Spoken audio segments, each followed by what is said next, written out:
Bismillahirrahmanirrahim. Today's topic of discussion is guidelines of second working day.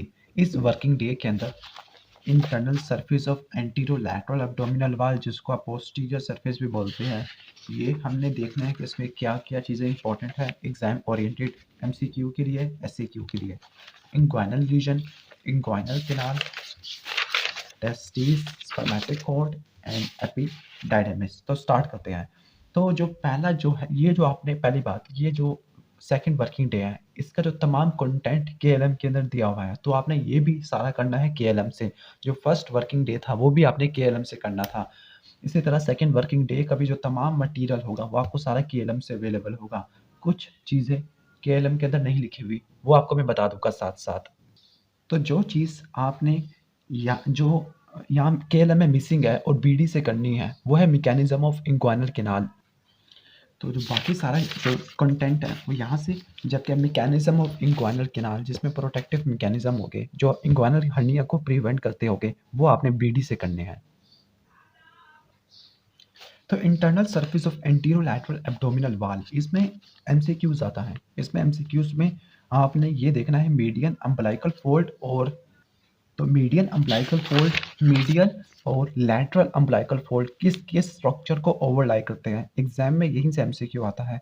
जबकि fossa ये इतना ज़्यादा इंपॉर्टेंट नहीं है, लेकिन एक एमसीक्यू यहाँ से भी आ सकता है, वो है मीडियल इंग्वाइनल फोसा का दूसरा नाम, और लैटरल इंग्वाइनल फोसा और मीडियल इंग्वाइनल फोसा में कौन कौन से हर्निया हो सकते हैं। ठीक हो गया, तो ये आता है एमसीक्यू। जबकि फाल्सिफॉर्म लिगामेंट के अंदर कौन सी वेन होती है, कौन सा रेमिनेंट स्ट्रक्चर होता है, ये भी एमसीक्यू में आ सकता है।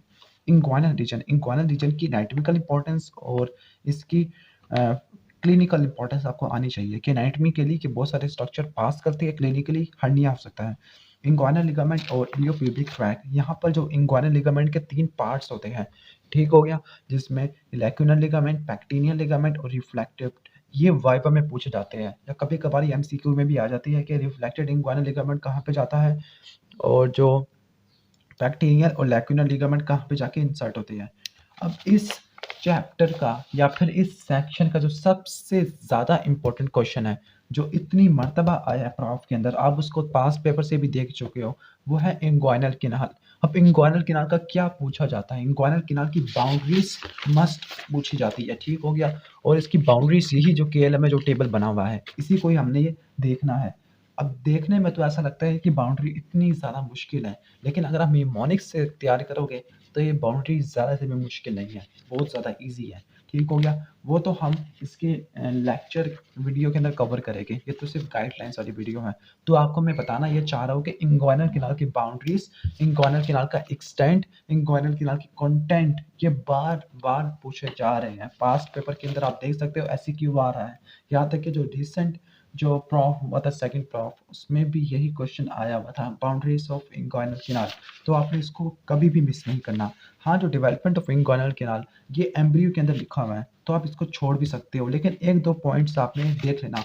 वो ये है कि जो गुबर्नाकुलम है उससे क्या बनता है मेल के अंदर और फीमेल के अंदर। जैसे फीमेल के अंदर बनता है ओवेरियन लिगामेंट और राउंड लिगामेंट ऑफ यूट्रस, तो ये डेरिवेटिव आ सकते हैं। बाकी जो डेवलपमेंट ऑफ इंक्वाइनल कैनाल आपने मिस कर देना है, खत्म कर देना है, क्योंकि इसको आप एम्ब्रियो में भी कर चुके हो।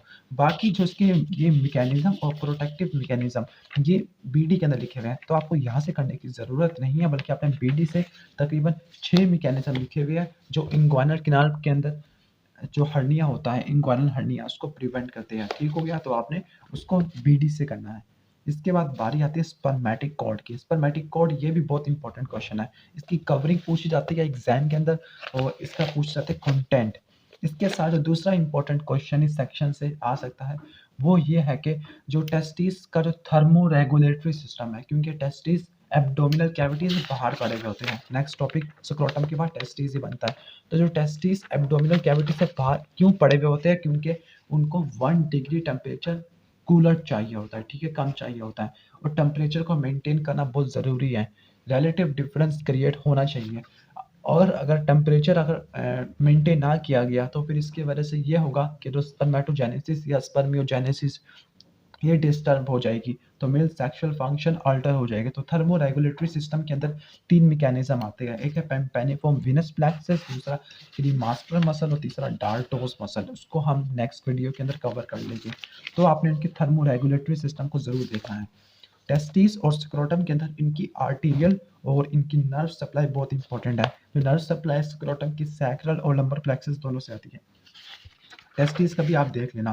जो एपिडाइडमिस में से ऐसा जितना ज़्यादा कुछ इंपॉर्टेंट है नहीं है, तो आप इसको उसका जस्ट रीड कर लेना। जो सरफेस एनाटमी है, सरफेस एनाटमी में कुछ इंपॉर्टेंट पॉइंट्स मैं बता दूंगा नेक्स्ट वीडियो के अंदर, आपने सिर्फ उसी को ही याद करना है। अगर हम बात करते हैं क्लिनिकल्स की, तो क्लिनिकल्स में पहला जो क्लिनिकल है क्रिप्टोरकाइडिज्म, ये क्लिनिकल एमबीयू के अंदर भी कवर हो चुका है। तो अगर आप इसको छोड़ सकते हो तो छोड़ सकते हो, लेकिन एमबीयू के अंदर आपने इसको नहीं छोड़ना। अगर अम्बलाइकल वेन की इंपॉर्टेंस ये पूछी जाती है, तो कि अम्बलाइकल वेन थोड़ी बहुत पेटेंट रहती है बर्थ के बाद, तो वो किस काम के लिए इस्तेमाल होती है, तो वह एरिथ्रोब्लास्टोसिस फेटालिस के जो पेशेंट चाइल्ड होते हैं, ठीक हो गया, जो चाइल्ड होते हैं उनके अंदर जो ब्लड ट्रांसफ्यूजन होती है इसी की वजह से होती है। जो मेटास्टेसिस और यूट्राइन कैंसर, इसमें सिर्फ आपने ये याद रखना है कि जो सुपरफिशियल इंक्वाइनल लिम्फ नोड होते हैं वही कैंसर को सेपरेट करा देते हैं, क्योंकि कैंसर मेटास्टैटिक ट्यूमर्स होती हैं, तो वो यूट्रस से लेबियम मेजस तक जा सकते हैं। लेबियम मेजस बिल्कुल वही स्ट्रक्चर है, वही जेनिटेलिया है जैसे मेल में होता है स्क्रोटम, तो फीमेल के अंदर लेबियम माजस या लेबियम मेजूरा।